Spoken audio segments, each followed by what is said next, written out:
This is Echo Soundworks, and you are checking out a Spire tutorial on ADSR sound. So in this video, we're going to be checking out how you can quickly and easily turn pretty much any sound into a cool sounding pluck. So this is very applicable for any EDM guys out there, like progressive house, electro, really tropical house, really anything that you're trying to make more plucky. So here's a sound.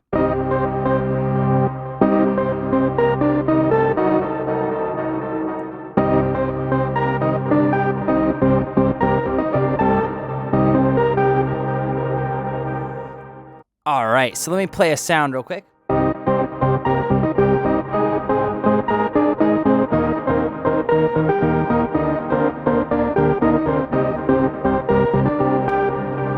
right, so you get the idea. It's not very plucky. If I turn the cutoff up, all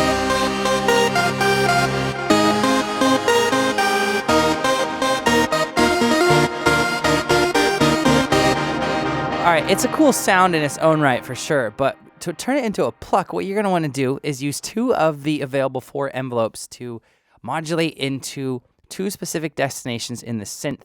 And I like to look at Spire. I think the way Spire is laid out is just super sexy. And it's just really easy to look at. You have the signal flow literally flowing left to right here, and then so you kind of have these 2 sections of envelope 1, envelope 2, LFO 1 and 2, and then you have envelope 3 and 4, and then LFO 3 and 4 as well.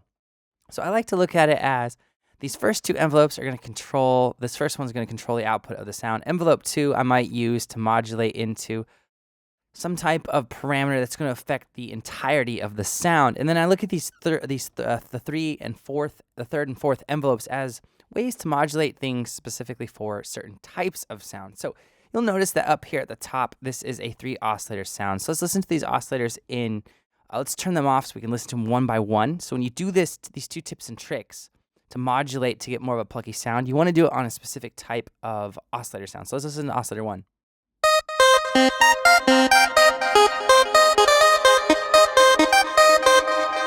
All right, so it's kind of the high-pitched, brassy, nasally sound. Here's oscillator 2.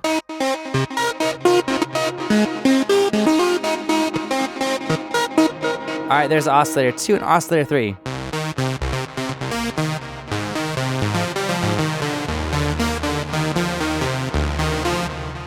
Okay, so oscillator 3 is kind of serving as the lower tone, and you can see that oscillator 2 is the loudest one, oscillator 1 is second loudest, and oscillator 3 is just kind of there for the low end.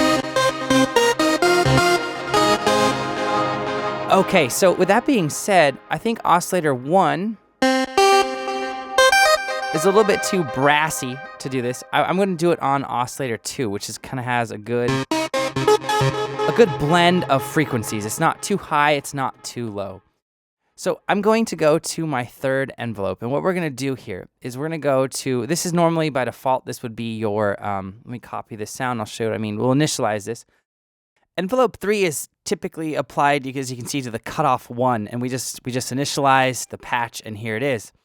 So the reason why you'd want to use an envelope into a cutoff is, there's numerous reasons, but basically it gives you more control to shape in real time, which is, the sound coming to your ear. It's actually kind of have this real world presence. It lets you shape how the filter is cutting, boosting, attenuating, whatever you'd like, however you like think of it, or have your cutoff filter set, depending on the type you have. It allows you to really control how those frequencies are being manipulated. So we're going to leave that on cutoff 1 for now, because we're going to use cutoff 1 for the sound. All right, so let's paste back in the sound, and we're gonna go in filter envelope 3. We're gonna go to cutoff our filter and go cutoff 1. Okay, so we're gonna turn the decay down.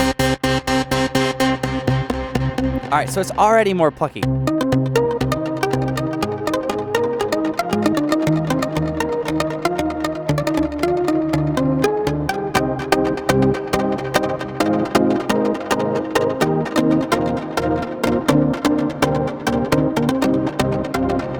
So this affects the cutoff for all of the oscillators going into the sound, and this is something that you can combine with sustain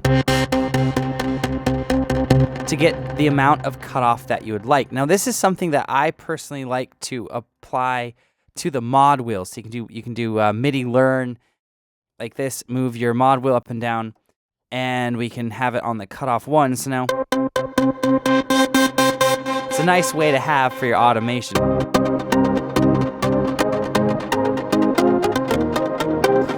Okay, so the next thing that we can look at here is I'm going to go to envelope 4, and we're going to have this run into that oscillator 2, and we're going to have it run into the oscillator 2 pitch. So what we're going to do is we're going to turn this decay way up so we can hear this. All right, so it adds that nasty little high-pitched sound. So that's too much decay. I'm showing you that so you can hear what's happening. And remember, we're applying it just to this second oscillator. So that's what's happening just to the second oscillator. It sounds awful when we kind of solo it. So let's turn the decay down. We'll turn the amount all the way up and turn the decay down. All right, so it's adding this pop and this little click to the sound. And that's what we want. And when we combine that with 2 other oscillators,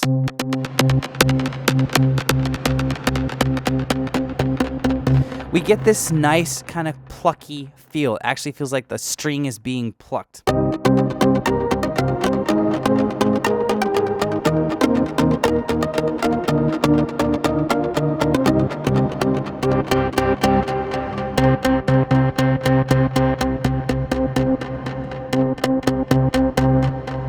All right, so there is how you can turn a sound into a pluck. It's really easy.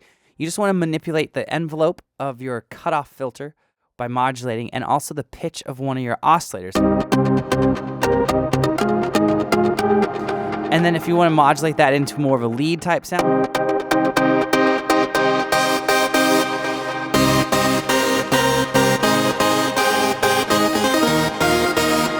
you have that option there. So there's how you can create pretty much a pluck from almost any sound inside of Spire. If you guys have any questions or comments, let me know below, and I'll get back to you as soon as I can. Like I said at the beginning of the tutorial, I'm Echo Soundworks. Thank you so much for watching. I'll see you next time, guys.